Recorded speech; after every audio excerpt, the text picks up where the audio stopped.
Imaduddin bersama gerombolannya ingin menjadi Habib namun gagal, sebab ditolak. Iya, karena mereka bukan zuriat Nabi Muhammad Rasulullah. Beberapa kali Imaduddin mencoba untuk menjadi pejabat, dengan mencalonkan dirinya dan meminta bantuan serta dukungan sejumlah tokoh habaib di Indonesia, juga ditolak. Karena Imaduddin tahu betul pengaruh habaib di Indonesia terhadap masyarakat, khususnya umat muslim itu besar dan luas sekali. Sehingga Imaduddin berusaha mendapatkan dukungan dari sejumlah tokoh habaib, agar dirinya mendapatkan banyak perolehan suara sehingga harapan menang tercapai. Habaib yang dia maksud dan dituju menolak keinginan Imaduddin tersebut. Dari berawal inilah Imaduddin sangat kesal, bahkan marah kepada habaib. Dua keinginannya, jadi habib dan pejabat daerah, gagal tidak berhasil dia dapatkan.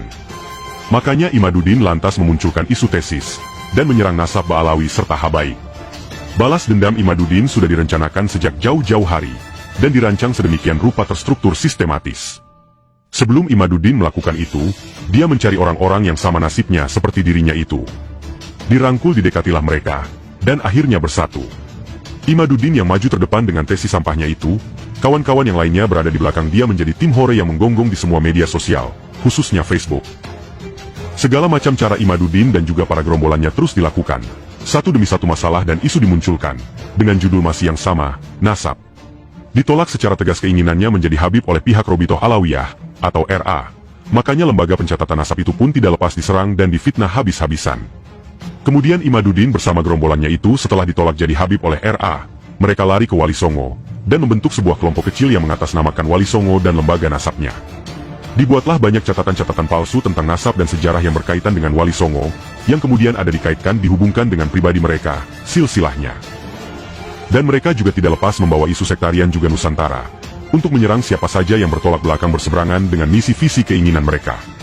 Mereka juga kemudian memunculkan serta membawa-bawa pribumi, dan menyeret sejumlah ulama-ulama atau kiai, termasuk organisasi Nahdlatul Ulama, NU, yang lantas mereka benturkan dengan umat muslim dan para habaib di Indonesia. NU habis dirusak dan diacak-acak oleh Imaduddin dan gerombolannya tersebut. NU direndahkan, dihinakan, dilecehkan kehormatan kemuliaannya, kiai-kiai dan warga NU-nya banyak dikafirkan oleh mereka, sama seperti gerombolan Wahabi yang biasa mengkafirkan. Masalah ini tidak akan selesai sampai kapanpun juga, selama Imaduddin masih hidup dan gerombolannya masih ada aktif. Mereka itu sama seperti gerombolan ISIS di Irak dan Suriah. Bedanya, jika ISIS selain mengkafirkan, mereka juga memakai kekerasan fisik dan juga senjata.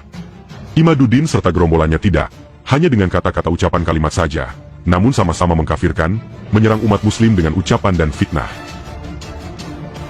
Pada tulisan Dr. Hanifah sebelumnya, dia mengkritik habis-habisan Kiai Haji Imaduddin yang tidak mau menerima fakta kebenaran dan bukti valid, yang menyatakan bahwa Ba'alawi memang keturunan Nabi yang sahih. Jika orang merasa dirinya benar dan jujur, apalagi ini mengaku sudah membuat karya tulis ilmiah, penelitian, kajian dan tesis, seharusnya itu yang baik, bermoral, menunjukkan akhlak terpuji. Adab yang hebat adalah, dia berani untuk mengkaji hasil penelitian atau karya tulis ilmiahnya atau tesisnya, dengan orang lain yang berilmu dan faham di bidangnya. Siap bersedia untuk diskusi, mendiskusikan hasil karyanya tersebut dengan pihak siapa manapun juga. Dan dia bisa mampu menyampaikan menjelaskan semua isinya dengan baik di hadapan orang-orang berilmu.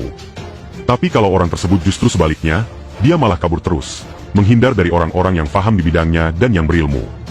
Tidak mau menolak untuk duduk bersama dalam diskusi, dan mengkaji hasil penelitian atau karyanya tersebut, yang seperti ini namanya goblok super dungu idiot akut. Semuanya palsu, menipu, bohong. Cuma klaim semata dari diri pribadinya sendiri. Hanya berani keluar-keluar di atas panggung, di hadapan orang-orangnya sendiri dan pendukungnya yang sangat bodoh-bodoh juga fanatik buta. Itulah seorang Imaduddin al-Kadzdzab al-Munafik al-Wahabi. Sudah terbuktilah di kehidupan nyata, Imaduddin pembohong besar. Tesis itu wajib diuji dan validasi. Disampaikan dan dijelaskan secara terbuka dan jujur kepada masyarakat, dan atau kepada pihak yang terkait, tergantung dari judul dan isi tesisnya apa. Bukan malah ngaku sudah buat tesis namun disembunyikan, tidak mau diuji dan divalidasi isinya.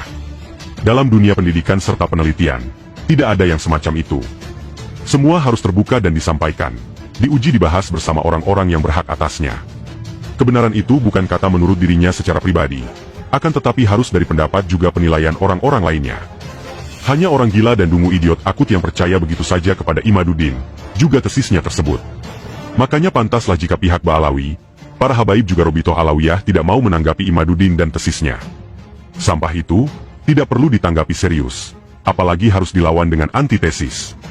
Buktikan dahulu jika itu benar tesis. Silahkan Imaduddin uji kompetensi validasi atas semua isinya, dari apa yang dia sebut tesis karya ilmiah penelitiannya itu.